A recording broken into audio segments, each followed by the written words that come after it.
नंदिनी को हो रही थी काफ़ी ज़्यादा टेंशन कि आखिर वो किसके बारे में इंफॉर्मेशन दे, किसको, कि कैसे वनराज और काव्या बहुत जल्द शादी करने वाले हैं और उन दोनों का एक्स्ट्रा मैरिटल अफेयर चल रहा है। आज रात के एपिसोड में आप देखेंगे कि शादी की सेरेमनी के बीच में नंदिनी बार बार काव्या और वनराज पर नजर रखती आएगी नजर। एक के बाद एक काव्या और वनराज की बढ़ती नजदीकियों को देख नंदिनी से नहीं रुका जाएगा और वो ये लेगी फैसला कि समर को नहीं बल्कि पारितोष को इन दोनों के घिनौने सच का राज बताना चाहिए, क्योंकि वो बड़े हैं और वो इस बात को मैच्योरिटी से समझेंगे और हैंडल भी करेंगे। इसीलिए किंजल पारितोष को साइड में ले जाती है और उसे वहां पर अपने बाप का और अपनी मासी का पूरा पूरा सच बता देती है कि कैसे जिस दिन वनराज अनुपमा से शादी करने वाला है ठीक उसी दिन वो मंदिर में काव्या से भी शादी करेगा। ये बात सुनकर पारितोष काफी ज्यादा लड़खड़ा जाता है और उसे यकीन नहीं होता कि उसका बाप, जिसे वो आइडल समझता है, अपना हीरो समझता है, वो उसकी माँ को इतना बड़ा धोखा दे सकता है। वो नंदिनी से कहता है कि मैं जानता हूँ तुम कोई ना कोई प्रैंक कर रही हो, मुझे बकरा बना रही हो तुम सब मिलकर। नंदिनी, तुम भी जानती हो मैं भी कि वनराज और काव्या एक दूसरे के हमेशा से दोस्त रहे हैं और पापा और काव्या तो एक दूसरे के बेस्ट फ्रेंड हैं। तुम ऐसा सोच भी कैसे सकती हो, ज़रूर तुम्हें कोई गलत फहमी हुई होगी। तब वहाँ पर पारितोष को उसकी बात पर बिलीव ना करता देख नंदिनी उसे सब कुछ वो बताने की कोशिश करती है जो इन दिनों काव्या के मुंह से उसने सुना है और जो उसने देखा है। साथ ही वो मंदिर में शादी रजिस्ट्रेशन के स्लिप की बात भी करती है और पारितोष को आइडिया देती है कि अगर आपको मेरी बात पर यकीन नहीं है तो चलिए आप मेरे साथ मंदिर, जहाँ पर मैं आपको दिखाऊंगी कि कैसे काव्या मासी ने वनराज अंकल के साथ शादी करने के लिए रजिस्ट्रेशन भी करवाया है।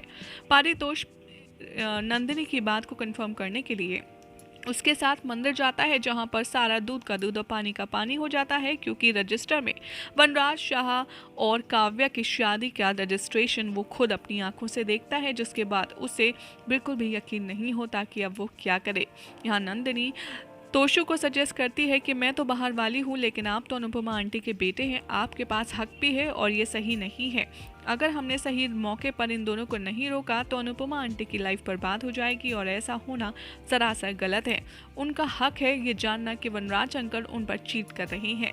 यहाँ पर तोशु बहुत ज़्यादा परेशान होता है और दूसरी तरफ समर और किंजल तोशु और नंदिनी को ढूंढ रहे होते हैं और जैसे ही घर वापसी आता है तोशु वो सबसे कहता है कि मेरा माइग्रेन का सर दर्द हो रहा है इसलिए मैं अंदर जा रहा हूँ। पीछे पीछे उसका भाई, अनुपमा का भाई राजीव भी वहां पहुंच जाता है और वहां पर तोशु और राजीव एक दूसरे से बात करते हैं और एक दूसरे को गले लगा करके इसके बारे में डिस्कस करने की बात कहते हैं। तभी वहां पर समर की एंट्री होती है। वो पूछता है कि आखिर क्या हुआ है, मुझसे क्या बात छुपाई जा रही है। तो यहाँ पर समर को ना समझ कर बताते हुए संजीव कहते हैं कि कुछ बातें घर के बड़े बेटे तक ही रहें तो अच्छा है, छोटों को इसमें दखल देने की ज़रूरत नहीं।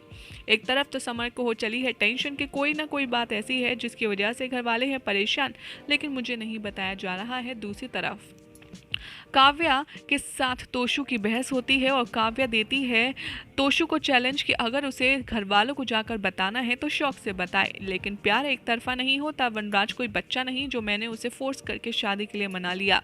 वनराज एक एडल्ट है और वो अपनी खुशी से मुझसे शादी करना चाहता है और हम एक दूसरे से प्यार करते हैं। क्या करोगे तुम? पुलिस को बताओगे?